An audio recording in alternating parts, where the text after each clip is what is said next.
The conference hall on Station Kepler 7 hummed with the nervous energy of 100 species, each represented by their finest linguists, cryptographers, and xenoscholars.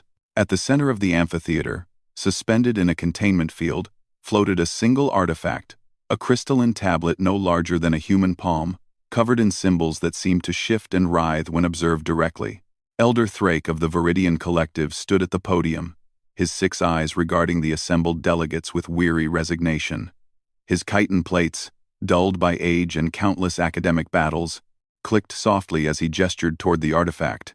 For 17 cycles, we have attempted to decipher the predecessor script, Thrake announced, his translator rendering his clicking speech into a dozen languages simultaneously. Every computational matrix has failed. Every linguistic framework has proven inadequate. The symbols follow no pattern we can comprehend. They exist in dimensions our minds cannot properly perceive. A murmur rippled through the audience. The predecessors, whoever they had been, had left behind technology that defied understanding, structures that seemed to mock the laws of physics, and now this. A language that the greatest minds in the galaxy had declared functionally impossible to read. We must accept, Thrake continued, his voice heavy with defeat, that some knowledge is simply beyond our reach. The predecessor script is not merely difficult, it is unreadable. Categorically, definitively unreadable. From the human delegation section, a hand rose. Thrake's primary eyes swiveled toward the interruption. A young human woman stood, her dark hair pulled back in a practical bun, wearing the simple gray uniform of a civilian consultant. Her ID badge identified her as Lena Arkwell. Occupation: librarian. Yes?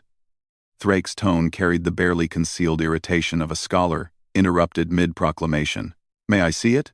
Lena asked simply. A ripple of shocked silence spread through the chamber. The Viridian ambassador to humanity leaned over, whispering urgently to Lena's supervisor, who looked mortified. See it? Thrake repeated, as if she'd asked to juggle live plasma grenades. Young human. This artifact has been examined by cognitive enhancement AI, by species with senses that span 17 dimensions, by mathematical prodigies whose languages exist in pure abstraction. What could you possibly— I'd still like to look at it, if that's all right, Lena interrupted politely but firmly. Thrake's mandibles clicked in what his species used to express profound skepticism. But he gestured to the technicians. The containment field lowered, and the tablet was placed on an examination platform that rotated it slowly under specialized lighting. Lena approached the artifact, pulled a simple pair of reading glasses from her pocket, and leaned in close. The assembled delegates watched in stunned silence as she studied the shifting symbols, her eyes moving across the surface with quick, practiced efficiency. After perhaps 30 seconds, she straightened up and turned to face Elder Thrake. It's a catalogue, she said. The silence in the chamber became absolute.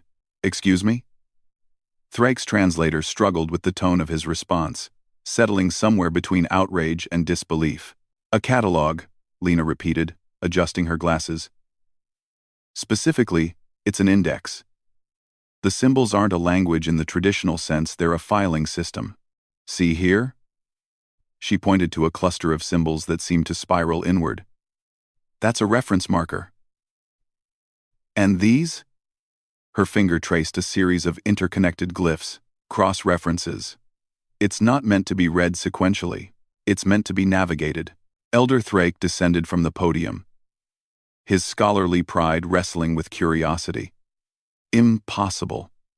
We've analyzed every conceivable structural pattern. Did you try reading it like a bad database? Lena asked. What? A poorly organized filing system. One where the creator had their own internal logic that made perfect sense to them but would seem chaotic to anyone else. She smiled, slightly. Sentence: I've spent 15 years reorganizing library collections, Elder Thrake. I've seen every variation of idiosyncratic filing systems ever invented. This? She gestured at the tablet. This is just really complicated. Dewey Decimal. A Scriven mathematician in the front row made a sound like escaping steam. Preposterous. The computational analysis showed. Your computational analysis was looking for language, Lena interrupted. For grammar, syntax, semantic meaning. But this isn't communication, it's organization. It's metadata. She turned back to the tablet, her eyes scanning the symbols with renewed focus. The reason it seems to shift and change depending on how you look at it isn't mystical, it's dynamic indexing. The symbols reconfigure based on what information you're trying to access. Prove it, Thrake challenged, his skepticism now mixed with something that might have been hope. Lena studied the tablet for another moment, then pointed to a specific sequence. This section here, if I'm reading this correctly, it's an index for energy matrices, theoretical physics. And this reference here suggests there's a corresponding physical archive somewhere, probably wherever these predecessors kept their actual research. She looked up at the assembled delegates, many of whom now leaned forward in their seats. The predecessors didn't leave you an impossible language, Lena explained. They left you a library card catalog. Possibly the most over-engineered, unnecessarily complex library card catalog in the universe. But that's what it is. And somewhere out there, she gestured vaguely at the stars beyond the station, there's a library that this catalog is pointing toward. Elder Thrake stood frozen, his multiple eyes blinking in a cascading pattern that signified deep thought among his species. Finally, he spoke, his voice quiet enough that many delegates strained to hear. In all our analysis, we never considered that it might be mundane. Not mundane, Lena corrected gently. Just practical. The predecessors were organized. Maybe obsessively so. They built an index that could adapt to any user, any perspective, any question.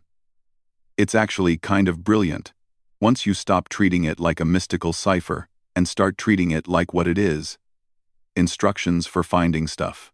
The chamber erupted into chaos, excited chatter in 100 languages, delegates demanding to examine the artifact themselves, scholars frantically taking notes. Elder Thrake remained still, staring at the tablet that had consumed nearly 2 decades of his life. A catalog, he repeated, his tone somewhere between wonder and embarrassment. Lena patted him gently on what she hoped was a shoulder.